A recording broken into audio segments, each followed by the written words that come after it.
क्या आपके खेत, प्लॉट या गांव में पानी की कमी है और आप सोच रहे हैं बोरवेल करवाने की? तो न्यूट्रॉन पाइप की विशाल रेंज में से एक भारत में पहली बार न्यूट्रॉन पाइप्स आपके लिए लेकर आए हैं 50 KG extra heavy duty neutron pipe, जिसमें है लोहे जैसी मजबूती जो आपके बोरवेल को बनाए सुरक्षित और टिकाऊ। बोरवेल के लिए दमदार समाधान। बोरवेल हो या एग्रीकल्चर, न्यूट्रॉन पाइप्स करते हैं हर जरूरत को पूरा। किसान से लेकर इंजीनियर तक हर किसी का भरोसा, मजबूती, टिकाऊपन और विश्वसनीयता का सिर्फ एक ही नाम, न्यूट्रॉन पाइप्स। देश के करोड़ों किसानों का इंतजार अब खत्म होने वाला है। प्रधानमंत्री किसान सम्मान निधि योजना की 22वीं किस्त को लेकर सरकार ने बड़ी घोषणा कर दी है।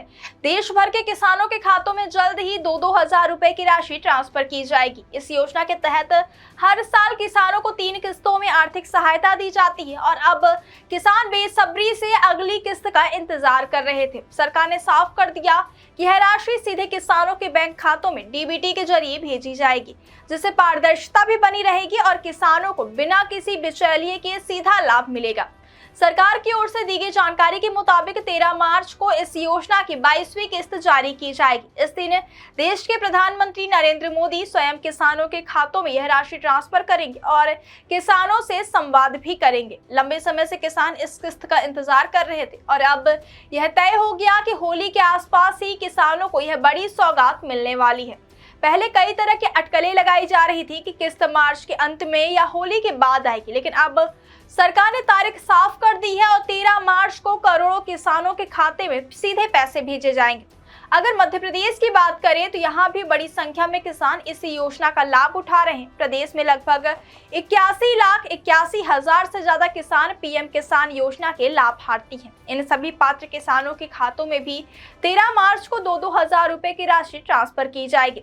ऐसे में मध्य प्रदेश के किसानों के लिए यह बड़ी राहत की खबर है। खास बात यह है कि उसी दिन प्रदेश की महिलाओं के लिए भी सरकार की तरफ से आर्थिक सहायता से जुड़ी घोषणाएं होने की संभावना जताई जा रही है, जिससे प्रदेश में बड़ी संख्या में परिवारों को आर्थिक मदद मिलेगी। हालांकि सरकार ने यह भी साफ कर दिया है कि इस बार योजना की राशि सिर्फ उन्हीं किसानों को मिलेगी जो पूरी तरह पात्र हैं। पिछले कुछ समय से सरकार अपात्र लाभार्थियों की पहचान करने के लिए सख्त कदम उठा रही है, इसलिए कई ऐसे किसान भी हैं जिनकी किस्त रुक सकती है। इसका सबसे बड़ा कारण ई-केवाईसी का अधूरा होना है। अगर किसी किसान ने अभी तक अपना ई-केवाईसी पूरा नहीं कराया है तो उसकी 22वीं किस्त अटक सकती है।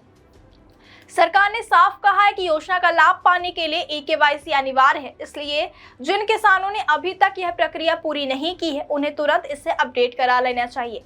इसके अलावा सरकार ने फार्मर आईडी बनाना भी जरूरी कर दिया है। अगर किसी किसान की फार्मर आईडी नहीं बनी है तो उसे भी योजना का लाभ मिलने में परेशानी हो सकती है। कई बार किसान आवेदन करते समय बैंक से जुड़ी जानकारी जैसे अकाउंट नंबर या IFSC कोड भरने में छोटी सी गलती कर देते हैं। ऐसी गलती की वजह से भी कई बार योजना की राशि खातों में नहीं पहुंच पाती। इसलिए किसानों को सलाह दी गई है कि वे एक बार अपने बैंक खाते से जुड़ी जानकारी को जरूर जांच लें, ताकि पैसा ट्रांसफर होने में कोई समस्या ना आए। किस्त रुकने का एक और बड़ा कारण भूमि सत्यापन यानी लैंड वेरिफिकेशन में गड़बड़ी होना भी है। अगर किसी किसान ने जमीन से जुड़ी गलत जानकारी दी है या उसका भूमि सत्यापन अधूरा है तो भी उसे योजना का लाभ नहीं मिलेगा। सरकार अब इस प्रक्रिया को पूरी तरह डिजिटल और पारदर्शी बना रही है, जिससे केवल वास्तविक और पात्र किसानों तक ही योजना की राशि पहुंचे। इसलिए किसानों के लिए जरूरी है कि वे अपने दस्तावेजों और जमीन से जुड़ी जानकारी को सही तरीके से अपडेट रखें। कुल मिलाकर 13 मार्च का दिन देश के करोड़ों किसानों के लिए बेहद अहम होने वाला है। इस दिन प्रधानमंत्री नरेंद्र मोदी पीएम किसान सम्मान निधि योजना की 22वीं किस्त जारी करेंगे और किसानों के खातों में सीधे 2-2 हजार रुपए भेजे जाएंगे। लेकिन अगर आप इस योजना के लाभार्थी हैं तो यह जरूर सुनिश्चित कर लें कि आपकी ई-केवाईसी पूरी हो, फार्मर आईडी बनी हो, बैंक वितरण सही और भूमि सत्यापन भी पूरा हो। ऐसा करने से आपकी किस्त बिना किसी रुकावट के सीधे आपके खाते में पहुंच जाएगी और आप इस सरकारी योजना का पूरा लाभ उठा सकेंगे।